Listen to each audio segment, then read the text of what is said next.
One practical way UNICEF country offices can prepare for emergencies is to have a stock of pre-tested communication materials ready to send out or to roll out.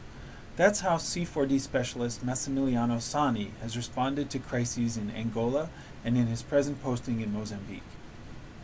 But it's also vital that staff working on emergencies know the local language and culture and consider gender issues. What we are trying to do, I think, is always to prepare communication materials, for example, that are already tested and pre-tested and developed with the participation of communities. So once there is a need to respond, we can at least send things that were already tested on the field.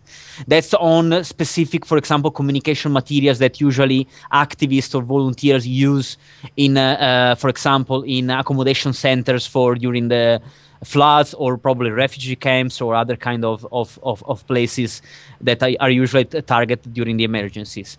Now, also the recruitment of activists, I think it has to rely on a special sensitiveness to the specifically cultural dimension of the community that are affected by the disaster. So we have to be very careful to identify and advise, of course, our partners to identify activists that are living from in those realities. So they know already the culture, they know already what are the real dimension behind specific behaviors. Also, the gender of, for example, of the activists, something very important.